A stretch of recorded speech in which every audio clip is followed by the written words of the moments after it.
नमस्कार। आज मैं पुस्तक 7 रूल्स ऑफ पावर पर चर्चा करूंगा, जो अमेजिंग लेकिन सच सलाह है कि कार्य कैसे अमीर करें और आगे बढ़ें। लेखक जेफरी फेफर स्टैनफोर्ड विश्वविद्यालय में प्रोफेसर हैं, जो संगठनात्मक व्यवहार में विशेषज्ञता रखते हैं। यह एक ऐसा रकबा है जो तंजीमें के भीतर मानव व्यवहार और नुक्ता नजर का स्टडी करता है। मौदुआ में स्टेटेड पावर का मकसद इन तरज अमल और नुक्ता नजर की तरफ से पैदा परिणामों से है। प्रोफेसर फेफर स्टैनफोर्ड में पाथ टू पावर नामक एक नसाब पढ़ाते हैं। यह विश्वविद्यालय के सबसे पॉपुलर इलेक्टिव सब्जेक्ट्स में से एक है। यह वर्कप्लेस में शक्ति रखने की आवश्यकता और इसे प्राप्त करने तथा बनाए रखने के साधनों की खोज करता है। यह पुस्तक बुनियादी तौर पर उस सिलेबस का लाइट वर्जन है। अब आइए आज के तज्जिया के सार में गोता लगाएं। पुस्तक में काम की जगह में अपनी शक्ति को बढ़ाने के बारे में बताया गया है। शक्ति की इच्छा और इसे बढ़ाने का तरीका एक व्यक्ति से दूसरे व्यक्ति में मुख्तलिफ होता है। बुनियादी तौर पर पुस्तक आपको एक रहस्य बताती है, सफलता का मैनुअल, लेकिन यह तय करना आपके ऊपर है कि इसका उपयोग कैसे किया जाए। हम अपने कार्यस्थल की शक्ति को कैसे बढ़ा सकते हैं। पुस्तक इसे पुराने पैटर्न को तोड़ने और फिर नए बनाने की आमल के रूप में बयान किया करती है। आइए शुरू करते हैं कि क्या तोड़ा जाना चाहिए। सबसे पहले हमें इम्पोस्टर सिंड्रोम से मुक्त होने की जरूरत है। यह मनोवैज्ञानिक शब्द उन व्यक्तियों का तफसील करता है जो सफल होने के बावजूद अपनी क्षमताओं पर शक करते हैं। उन्हें डर होता है कि वे धोखेबाज के रूप में उजागर हो जाएंगे। यह मानसिकता किसी की शक्ति को काफी कमजोर कर सकती है, क्योंकि खुद का इदराक सीधे प्रभावित करती है कि दूसरे आपको कैसे देखते हैं। यदि आप अपनी क्षमताओं पर विश्वास नहीं करते हैं, तो आप अनजाने में दूसरों को एक नकारात्मक संकेत भेजते हैं, जो मुमकिन इस्तेदाद रूप से आपके करियर को कमजोर करता है। आप इसे कैसे बदलते हैं? आप अपने आप का तफसील कैसे करते हैं, इसका आकलन करके शुरू करें। नकारात्मक मिसाल की पहचान करें और उसे हटा दें, और अपनी उपलब्धियों और शक्तियों को उजागर करना यकीनी बनाने करें। उदाहरण के लिए, लेखक एक महिला छात्र का मेंशन करता है जो अपने मुसाबकती काम की जगह में दबी हुई महसूस करती थी। वह अक्सर खुद को अपनी टीम में एकमात्र महिला और सबसे कम उम्र की महिला बताया। लेखक ने उनकी कहानी को नए सिरे से लिखने में मदद की, जिसमें उनकी मुनफरिद सलाहियतों पर जोर दिया गया, जैसे किसी टॉप बिजनेस स्कूल से MBA, मिकदारी तजजिया में तखस्सुस और आर्थिक रूप से प्रभावशाली परियोजनाओं का क़ियादत करना। यह उदाहरण पब्लिक परसेप्शन में अपनी ताकत को उजागर करने के अहमियत को अंडरलाइन करता है, जबकि आत्महीनता वाले तफसीलात को कम करता है। क्या होगा यदि आप आत्मविश्वास के साथ संघर्ष करते हैं? एक नुक्ता नजर यह है कि आप अपने आप की तुलना किसी उच्च पद पर बैठे व्यक्ति से करें। अक्सर आप महसूस करेंगे कि आपकी उम्र में बहुत से लोग आपसे अधिक तालीम याफ्ता या अक्लमंद नहीं हैं, और कभी कभी उनकी सफलता सिर्फ किस्मत या पारिवारिक पस मंजर के कारण होती है। यह एहसास धोखेबाज होने की भावना को कम कर सकता है। दूसरा नुक्ता नजर यह है कि आप अपने आराम क्षेत्र से खुद को बाहर निकालें। जितना अधिक आप फाल शक्ल से और सकारात्मक रूप से पेश किया करेंगे, अपने बारे में जितना अच्छा तफसील करें, आप उसमें उतने ही अधिक स्वाभाविक और अक्लमंद होते जाएंगे। हमें दूसरों का अनुमोदन प्राप्त करने के अपने जुनून को छोड़ना होगा। लगातार अनुमोदन प्राप्त करने की चाहत अक्षमता की इदराक को जन्म दे सकती है। प्रिंसटन विश्वविद्यालय के शोध से पता चलता है कि लोग अक्सर गर्मी और क्षमता को विपरीत रूप से संबंधित मानते हैं। दूसरे शब्दों में, किसी को खुश करने के लिए बहुत अधिक उत्सुक होना आपको कम सक्षम दिखा सकता है। इसके इदाफी हार्वर्ड के एक अध्ययन में पाया गया है कि लोग अक्सर उन लोगों को अधिक चतुर और अधिक काबिल समझते हैं जो नकारात्मक प्रतिक्रिया देते हैं, भले ही वे सहज ज्ञान के विपरीत प्रतीत होते हों। इन नताइज से पता चलता है कि नए वातावरण में प्रारंभिक छापों को मिलनसारिता के बजाय क्षमता पर ध्यान केंद्रित करना चाहिए। पहले क्षमता के लिए कायम करदा साख करने से बाद में गर्मजोशी का प्रदर्शन अधिक प्रभावी होता है, बिना ताकत की धारणा को कम किए। पुस्तक नेताओं को अपनी कमजोरियों को उजागर करने से बचने की सलाह देती है, क्योंकि इससे उनका अधिकार और सम्मान कम हो सकता है, भले ही इससे वे अधिक पसंद किए जाने वाले बन आत्मविश्वास और इख्तियार। यह सलाह गैर नेताओं के लिए भी मुताल्लिक़ा है। पेशेवर सेटिंग में अनावश्यक रूप से कमजोरियों को उजागर करने से बचें। बिलाखिर पुस्तक दृढ़ता को हौसला अफजाई की करती है। क्षमा याचना का अति प्रयोग करने से बचें और वैध मांगों या विचारों को व्यक्त करने में संकोच न करें, भले ही इससे दूसरों को ठेस पहुंचने का खतरा हो। हालांकि यह नुक्ता नजर आपको नापसंद किए जाने के बारे में फिक्रमंद कर सकता है, लेकिन योग्यता और अधिकार के प्रोजेक्ट के साथ समान क्षमता को संतुलित करना महत्वपूर्ण है, क्योंकि यह आपके करियर की दिशा को महत्वपूर्ण रूप से मुतअत्तर कर सकता है। पुस्तक एक लॉन्ग टर्म अध्ययन के फाइंडिंग्स को साझा करती है कि कैसे सहमत होना करियर की सफलता को प्रभावित करता है। यह बताता है कि सहमत होना सभी के वेतन पर नकारात्मक प्रभाव डालता है। पुरुषों पर इसका अधिक मुखालिफ प्रभाव पड़ता है। इसका कारण यह है कि मुत्तफक शख्स अक्सर अपने करियर के मकासद की तुलना में पसंद किए जाने को तरजीह देते हैं, जिसके कारण वे करियर में तरक्की के मूल्यवान अवसरों को खो देते हैं। इसके विपरीत पुस्तक फैसला कनियत पर चर्चा करता है, जो व्यक्ति के आत्म केंद्रितता और ऑटोनॉमी के स्तर को दर्शाता है। यूनिवर्सिटी ऑफ कैलिफोर्निया बर्कले के शोध से पता चलता है कि फैसला कनियत का हसूल को प्रभावित नहीं करती है, न ही इसमें सहायता करती है और न ही इसमें बाधा डालती है। ऐसा इसलिए है क्योंकि फैसला कनियत दो मतवाजिन प्रभावों को सक्रिय करती है। यह अधिक प्रभावी और आक्रामक व्यवहार की ओर ले जाती है, जो व्यक्ति की शक्ति और सूरत-हाल को बढ़ा सकती है। हालांकि फैसला कन शख्स उदार और समूह उन्मुख कार्यों में कम संलग्न होते हैं, जो उनके इक्तिदार पर कब्जा को नकारात्मक रूप से प्रभावित करते हैं। अध्ययन में तेशदा फैसला कनीत का सार दूसरों पर पड़ने वाले प्रभाव की पूरी नजर इंदाज करना है। लेखक सुझाव देते हैं कि यदि निर्णायकता शक्ति हुसूल को प्रभावित नहीं करती है, तो लेखकों द्वारा पसंद किए जाने और हमारे करियर पर प्रभाव की चिंता थानवी होनी चाहिए। पुस्तक सामाजिक कबूलियत की इच्छा को कम न होने देने की अहमियत पर जोर देती है। पर्सनल हितों और योजनाओं की कीमत पर भी हमारी सच्ची ख्वाहिशात और लक्ष्यों को ढक देते हैं। दूसरों की मंजूरशुदा करने की नियति से मुक्त होने की आवश्यकता को शामिल करते हुए पुस्तक आगे मानदंडों को तोड़ने पर ध्यान केंद्रित करती है। मानदंडों को तोड़ना एक शक्ति उत्पन्न करने वाली क्रिया के रूप में देखा जाता है। मनोवैज्ञानिक मुताला में लगातार पाया गया है कि लोग अवचेतन रूप से मानदंडों को चुनौती देने की क्षमता को शक्ति रखने के साथ जोड़ते हैं। इसलिए जब कोई व्यक्ति गैर रवायती व्यवहार में संलग्न होता है, तो उन्हें अधिक शक्तिशाली माना जाता है। मानदंडों को तोड़ने से प्राप्त शक्ति की धारणा कभी-कभी ठोस अवसरों में बदल सकती है। पुस्तक एक उदाहरण का वर्णन करती है, जहां एक स्टैनफोर्ड यूनिवर्सिटी की छात्रा नेटवर्किंग पर्पस के लिए एक माज़ज़ रात का खाना में शामिल होना चाहती थी। कार्यक्रम केवल निमंत्रण पर था और एक अननोन स्टूडेंट के रूप में उसे सामान्य रूप से मदहू किया नहीं किया जाता था। उसने फोर्ब्स पत्रिका में ताउन करने वाला के रूप में अपने अनुभव का लाभ उठाया और खुद को फोर्ब्स लेखक के रूप में चित्रित करते हुए प्रोग्राम के आयोजकों से संपर्क किया। उसने अपनी छात्रा की हैसियत का जिक्र नहीं किया और अपने हायरत है के लिए रात का खाना में शामिल होने के बारे में पूछा। उन्होंने उसे भाग लेने के लिए 2 विकल्प दिए। उसने 48 घंटे बाद रणनीतिक रूप से जवाब दिया और शनिवार के रात्रिभोज का उपयोग करने का चयन किया। सफलतापूर्वक दावतनामा प्राप्त किया।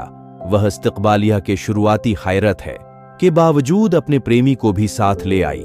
इस छात्र की हरकतें, जो एक अज्ञात व्यक्ति से अनएक्सपेक्टेड होती, ने आयोजकों को उसकी महत्ता का संकेत देते हुए शक्ति का संकेत दिया। इस स्ट्रैटेजी ने उसे वांछित अवसर प्रभावी रूप से सुरक्षित कर दिया।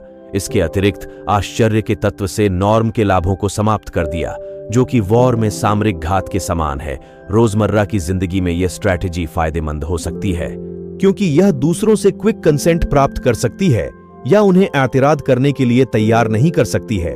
उदाहरण के लिए जेसन कैलाकानिस एक प्रसिद्ध एंजेल निवेशक और एंजेल के लेखक हैं।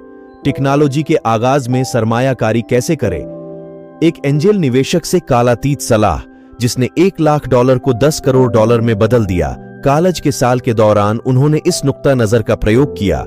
वित्तीय चुनौतियों का सामना करते हुए वे बिना किसी तकर्रुरी के सीधे डीन के कार्यालय गए और अपनी व्यथा साझा की। डीन कोर्ट के गार्ड ने बेसाख्ता से रद्दामल का इजहार करें की और कलाकंद को बिजनेस स्कूल की कॉम्पिट लैब में अच्छी तनख्वाह वाली अंशकालिक नौकरी दिलाने में मदद की। हैरत है कि हिकमत आमली की ताकत न केवल लोगों को बिना तैयारी के पकड़ने में, बल्कि उनकी भावनाओं और एहसास पर इसके प्रभाव में भी होती है। आलम इस हैरत है के पीछे न्यूरोबायोलॉजिकल तंत्र की वदाहत करते हैं, जो मानव दिमाग में एक मुख्तसर विराम का कारण बनता है, जिसके बाद तीव्र जिज्ञासा की लहर आती है, जो लोगों को मुखफ़्फ़ में सामने आने वाली घटनाओं को समझने के लिए मजबूर करती है। गैर मुतवक्का क्रियाएं ध्यान आकर्षित करती हैं, और इसलिए चरम जिज्ञासा एक गहरा प्रभाव बनाने के लिए कोई गैर रिवायती काम करने पर विचार कर सकता है, जो दूसरों में हैरत है की भावना पैदा करता है। मानदंडों को तोड़ने की तसव्वुर पर चर्चा करते हुए पुस्तक कई मखसूस उदाहरण प्रदान करती है। संक्षेप में यह 2 प्रमुख हिकमत अमली का सुझाव देती है। सबसे पहले, यदि नुकसान का कोई जोखिम नहीं है तो साहसी बने और प्रयास करें। कई सिचुएशंस में जब प्रयास किया जाता है तो केवल रिजेक्शन हो सकती है, इसलिए मौका क्यों न लिया जाए। दूसरे, यदि यह स्पष्ट रूप से मना नहीं किया गया है तो पहले कार्य करें और बाद में मंजूरी लें। यदि आपको लगता है कि कोई कार्य आपके और टीम के लिए फायदेमंद है और पहले इसका प्रयास नहीं किया गया है, तो सलाह है कि जब तक स्पष्ट रूप से मना न किया जाए तब तक आगे बढ़ें। भले ही इसका मतलब बाद में माफी मांगना हो, यह अवसर खोने से बेहतर है। हालांकि उसूल को तोड़ने का विचार कई लोगों के लिए कठिन हो सकता है। लेखक यकीन दहानी देता है कि यदि मौजूदा नियम आपको सफलता के लिए तैयार करते हैं तो उनका पालन करें, लेकिन अक्सर तंजीमी सियाक व सिबाक में मानदंड उन लोगों के पक्ष में होते हैं जो उन्हें स्थापित करते हैं या जो लाभ की स्थिति में होते हैं। इसलिए हमें उन नियमों का पालन क्यों करना चाहिए? इन नियमों का पालन करने में असुविधा का अर्थ है सीमित अवसरों और नाइंसाफी वाले मुस्तकबल के सामने झुकना। इसलिए लेखक का दावा है कि आप कोई भी नियम तोड़ सकते हैं, लेकिन एक नियम है जिसका सभी को हमेशा पालन करना चाहिए। उस उसूल का पालन करें जो आपको उसूल को तोड़ने की इजाजत देता है। सबसे पहले उसूल पर ध्यान केंद्रित करें। अब इस्टेब्लिशमेंट पहलू पर ध्यान केंद्रित करें। तोड़ने पर चर्चा करने के बाद आइए विचार करें कि अपने काम की जगह की शक्ति को बढ़ाने के लिए शक्ति का निर्माण कैसे करें। आपको सचेत रूप से एक उच्च शक्ति वाला रुख विकसित करना चाहिए, जिसमें छवि, शारीरिक भाषा और मौखिक इजहार जैसे पहलू शामिल हों। छवि आपके पहनावे की शैली को का हवाला दिया करती है। इस बात पर विचार करें कि आप अपने रूप के चैनल से क्या संदेश देना चाहते हैं और उसके मुताबिक अपने आप को अच्छा एडजस्ट करें। एक आसान तरीका यह है कि आप किसी ऐसे व्यक्ति की अंदाज का अनुकरण करें जिसकी आप प्रशंसा करते हैं। प्रभावी उच्च शक्ति वाली शारीरिक भाषा में बोलते समय अधिक हाथ के इशारों का उपयोग करना, खुले और विस्तृत आसन अपनाना, दूसरों से अधिक निकटता बनाए रखना और सीधे आंखों में आंख डालकर संपर्क बनाना शामिल है। मौखिक इजहार के लिए इसमें एक व्यक्ति के साथ बोलना शामिल है। लो वॉल्यूम, छोटे और अधिक सीधे वाक्यों का उपयोग करना, अपने आप को साफ और मुख्तसर शक्ल से व्यक्त करना, खुलकर हंसना और कमजोर भाषा को कम करना, जैसे कि ऊह ऊह थोड़ा सा आदि। पुस्तक यह भी सलाह देती है कि कभी कभी दूसरों को बीच में रोकें, कम माफी मांगें और चुनिंदा रूप से गुस्सा जाहिर करें। ये आपके प्रभाव को मजबूत कर सकते हैं, लेकिन यह भी प्रभावित कर सकते हैं कि आप कितने पसंद किए जाते हैं, इसलिए आप उन्हें अपने फौरी मकासद के आधार पर उपयोग करते हैं। लेखक ने क्रोध के स्ट्रेटजक कारकर्दगी पर मखसूस जोर दिया है, इसे शक्ति की एक चतुर हिकमत आमली मानते हुए। शोध से पता चलता है कि लोग अवचेतन रूप से उन लोगों को अधिक शक्तिशाली और दहीन मानते हैं जो गुस्सा व्यक्त करते हैं, जिससे उनका अधिकार बढ़ जाता है। जब समान स्थिति वाले व्यक्ति एक साथ काम करते हैं, जो लोग गुस्से दिखाते हैं उनका इतर अधिक हो सकता है। यही कारण है कि जनरल पैटर्न जैसे मशहूर शख्सियत का आईना में भौहें चढ़ाने का अभ्यास करते थे। अंत में पुस्तक एक मजबूत दाती ब्रांड कायम करने के महत्व पर चर्चा करती है। अहम लम्हात में याद रखें, एक दाती ब्रांड का निर्माण आपकी सबसे काबिल दक्र ताकतें को प्रमुख पहचानकर्ता के रूप में सामने लाने के बारे में है, जिससे दूसरों के लिए आपको याद रखना आसान हो जाता है। आप इसे कैसे प्राप्त करते हैं? खुद को मशहूर अफराद और तंजीमें के साथ जोड़कर शुरू करें। यदि आपका कोई जाना माना दोस्त है तो इसे दूसरों के साथ खुलकर साझा करें। मुताला से पता चलता है कि उच्च स्थिति वाले दोस्त होने से दूसरों की आपकी क्षमताओं की इदराक बेहतर हो सकती है। बैरन रोथ के बच्चे के बारे में एक मशहूर किस्सा है जिसने कर्ज की दरख्वास्त को अस्वीकार कर दिया, लेकिन स्टॉक तबादुला में हाथ डालकर चलने की पेशकश की, यह जानते हुए कि ऐसा करने से अन्य लोग तजस्सुस से कर्जा देने के लिए प्रेरित होंगे। यह आपके बारे में दूसरों के निर्णय पर दोस्तों की सूरत-हाल और वक़ार के प्रभाव मुमताज यूनिवर्सिटी को दर्शाता है। इसके अलावा यदि आप एक के पूर्व छात्र हैं, एक मशहूर कंपनी के लिए काम किया है या महत्वपूर्ण परियोजनाओं में भाग लिया है, तो ये अंतर महत्वपूर्ण अवसरों के लिए मुकाबला करते समय इनमोल होते हैं। उदाहरण के लिए, जिस छात्र का हमने पहले तज़क्कुरा किया था, उसने रात का खाना के लिए दावतनामा वसूल करने के लिए फोर्ब्स के ताउन करने वाला के रूप में खुद को प्रस्तुत किया था। इन इब्तिदाई लेबलों का उपयोग करके प्राप्त हर कोई अवसर नए टैग में बदल सकता है, जिससे अधिक अवसरों के द्वार खुल सकते हैं। इस अमल को पुस्तक में फलाई वहील प्रभाव के रूप में का हवाला किया गया है। जाती ब्रांड निर्माण में अपने ब्रांड की पहचान के अलावा एक ब्रांड बयान होना महत्वपूर्ण है, जिसका लाजमी रूप से मतलब है अपनी कहानी को प्रभावी ढंग से बताना। एक जरूरी कहानी जिसकी सभी को आवश्यकता होती है, वह है उनका आत्म परिचय। पुस्तक एक बुनियादी टेम्पलेट का सुझाव देती है। अपनी तखस्सुस और कामयाबियां के बारे में 2 या 3 वाक्यों से शुरू करें, फिर इन्हें अपनी व्यक्तिगत यात्रा से जोड़ें। उदाहरण के लिए, वॉकर की तरफ से कायम, जिनकी कंपनी रंगीन लोगों के लिए खूबसूरती की मसनूआत पर ध्यान केंद्रित करती है, अक्सर अपने मोटे बालों के कारण मोनेडना के साथ अपने व्यक्तिगत संघर्ष को साझा करते हैं, जिसके कारण उन्हें अपने जैसे लोगों के लिए खुसूसी शक्ल से उत्पाद बनाने पड़े। उनकी कहानी एक नायक की यात्रा के आदर्श के साथ मेल खाती है, जो एक समस्या का सामना करती है, संघर्ष करती है, उस पर काबू पाती है और दाती विकास प्राप्त करती है। ऐसी कहानियां स्वाभाविक रूप से परकशश, यादगार और पसंद करने योग्य होती हैं। इसलिए लेखक की सलाह है कि आवश्यक अपना तारुफ कहानी से परे समान कहानियां साझा करें। अपने काम की कामयाबियां के बारे में कहानियां सुनाना भी अहम है। लेखक इसका वर्णन इस प्रकार करता है: काबिलियत हासिल की करें और क्रेडिट का दावा करें। पुस्तक में डेबोरा ल्यू का एक उदाहरण दिया गया है, जो एक पूर्व फेसबुक मार्केटिंग वीपी थीं, जो शुरू में अपने काम को खुद बोलने देने में ईमान करती थीं। उन्होंने पूरी तरह से अपने कार्यों पर ध्यान केंद्रित किया। उन्होंने एक बार एक प्रोजेक्ट तरक्की याफ्ता किया, जिसने फेसबुक के लिए महत्वपूर्ण योगदान दिया, लेकिन अपने कैरियर की पीशरफ्त में रुकावट महसूस करने के बाद जल्द ही उसे भुला दिया गया। उसने एक कार्यकारी कोचिंग प्रोग्राम में भाग लिया, जहां उसने मोबाइल इश्तिहार के बारे में एक अन्य परियोजना में अपनी और अपनी टीम की कामयाबियां को मुखर करने के महत्व को सीखा। सीमित संसाधनों के कारण लियू को चुनौतियों का सामना करना पड़ा। उसने इस कार्य को कंपनी के मुस्तकबल के लिए एक अहम इक़दाम के रूप में तैयार किया, सफलतापूर्वक हवाला जात को जुटाया और यहां तक कि जुकरबर्ग के सामने अपने विचार भी प्रस्तुत किए। इस परियोजना की सफलता एक छोटी टीम की एक अहम लम्हा में सफलता हासिल करने की एक नई कहानी में बदल गई, जो नायक की यात्रा कथा को फिट करती है, कहानी कहने की शक्ति को समझती है। लियू और उनकी टीम ने फेसबुक के माध्यम से वसीया रूप से अपनी कहानी साझा की, दूसरों को प्रेरित किया। कई लोग अपनी कहानियों को साझा करने के लिए हचकचाहट हैं, इसे शेखी बघारना या बदतमीजी समझना। ली को भी इसी तरह की शक थी, लेकिन बिलाखिर उन्होंने अपनी ब्रांड कहानी साझा करने के कार्य को दोबारा तारीफ किया। उन्होंने अपनी कहानी साझा करने में झिझकने वाली एक अन्य महिला को हौसला अफजाई किया।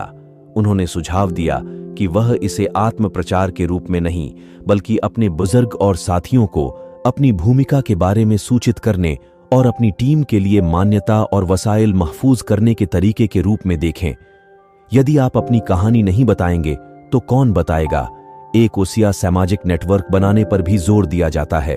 कनेक्शन का महत्व अच्छी तरह से जाना जाता है। एक मजबूत नेटवर्क बढ़ी हुई मरियत और शक्ति के एक चक्र को बढ़ावा देता है, जो प्रभावी नेटवर्किंग के लिए ताल्लुकात को परोर्श करना आसान नहीं बनाता है।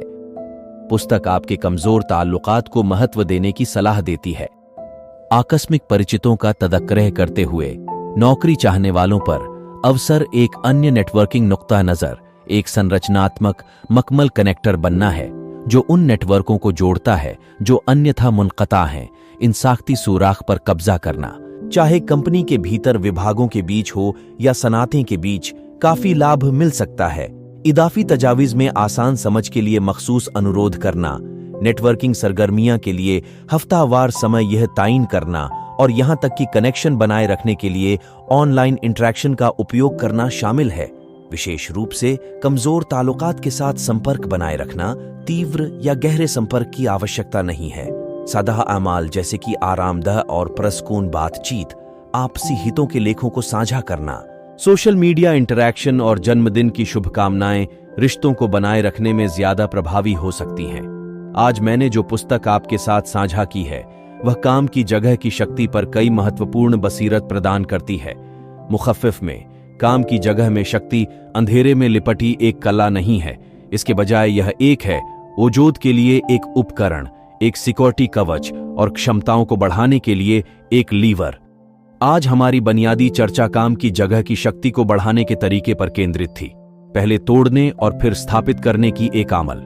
तोड़ने में धोखेबाज सिंड्रोम पर काबू पाना शामिल है, दूसरों की कबूलियत जीतने और पारंपरिक मानदंडों को तोड़ने का जुनून कायम किया करने में एक उच्च शक्ति वाला रुख विकसित करना, एक मजबूत धाती ब्रांड बनाना और एक व्यापक सामाजिक नेटवर्क का विस्तार करना शामिल है। इसके अलावा पुस्तक के अंतिम 2 अध्याय एक बार प्राप्त होने के बाद शक्ति को बनाए रखने और उसका उपयोग करने पर चर्चा करते हैं। पुस्तक सिखाती है कि शक्ति प्राप्त करने की क्षमता जन्मजात नहीं है, बल्कि एक हनर है जिसे सीखा जा सकता है। जबकि कुछ लोग इन कौशलों को बेवफा या महज हिकमत आमली के रूप में देख सकते हैं। लेखक उन्हें सत्ता के रकबा में रणनीतिक नुक्ता नजर के रूप में मानता है। भले ही कोई इन तजावीज को मुलाजिम न करना चाहे, उन्हें समझना महत्वपूर्ण है, क्योंकि मुसाबकती उनका उपयोग उन लोगों के लिए कर सकते हैं जो सत्ता का पीछा करना चुनते हैं। लेखक पर आत्माद करता है कि यह लेखक को हवाला दिया गया करने के लिए एक महान प्रयास है। अगर हम चाहते हैं कि शक्ति का उपयोग अच्छे के लिए किया जाए, तो हमें इसे चलाने के लिए अधिक अच्छे लोगों की आवश्यकता है। सत्ता के लिए प्रयास करने का सार विरोध और असफलताओं के बावजूद लगातार और दृढ़ संकल्प के साथ अपने लक्ष्यों को आगे बढ़ाने में निहित है। यह संकल्प यह तायीन करता है कि कोई शक्ति के शिखर तक पहुंच सकता है या नहीं। कई स्टैनफोर्ड के तलबा ने इस कोर्स को अमली पाया है, जिससे उन्हें उस दुनिया को समझने में मदद मिली है जिसमें वे रहते हैं। हालांकि कुछ लोग जिज्ञासा से इसका सामना करते हैं। उनका मानना है कि उनके महारत काफी हैं और वे सत्ता में कोई दिलचस्पी नहीं दिखाते हैं। लेखक एक साबिक तलबा को याद करता है जिसने नसाब लेने के बाद इसकी रणनीति का उपयोग न करने का फैसला किया। उसने एक निवेश फर्म की सह एस्टेब्लिशमेंट की जिसका मकसद की ताकत के खेल को कम करना था। हालांकि वर्षों बाद इस छात्र ने अपने भागीदारों द्वारा निकाले जाने की बात स्वीकार की। शक्ति की नकल व हरकत को समाप्त करने में विफलता, यह कहानी 2 महत्वपूर्ण याद दहानी लाती है। एक कार्यस्थल में शक्ति जीवित रहने के लिए एक सामान है। यह उन लोगों के लिए भी जरूरी है जो केवल अपनी सूरत-हाल बनाए रखना चाहते हैं और अच्छी तरह से जीना चाहते हैं। 2 शक्ति एक ढाल के रूप में कार्य करती है। भले ही आप शक्ति के खेल में शामिल न होना चुनते हो, उन्हें समझना मुमकिन है। इस्तेदाद नुकसान से खुद को बचाने के लिए आवश्यक है। एक तीसरा सबक जो कहानी के बजाय लेखक को दी गई राय से प्राप्त हुआ है, वह यह है कि शक्ति क्षमता के लिए एक लीवर के रूप में कार्य करती है। लेखक ने देखा है कि पहले अपने तंजीमे के किनारे पर रहने वाले व्यक्ति काम की जगह की शक्ति बढ़ाने पर अपनी शिक्षाओं को लागू करने के बाद महत्वपूर्ण व्यक्ति बन गए हैं। इन व्यक्तियों के पास अक्सर आवश्यक शिक्षा और हनर होते थे, लेकिन बाहरी हालात या खुद का इदराक द्वारा उन्हें रोक दिया गया था। पुस्तक का मकसद इन व्यक्तियों की टैलेंट और प्रयासों को पूरी तरह से समझने और बढ़ाने का साधन प्रदान करना है, जिससे उन्हें वह सफलता प्राप्त करने में मदद मिल सके जिसके वे हकदार हैं। यदि आपको यह बुक समरी अच्छी लगी है तो हमारे साथ जुड़े और अपनी लाइफ को बेहतर बनाएं। धन्यवाद।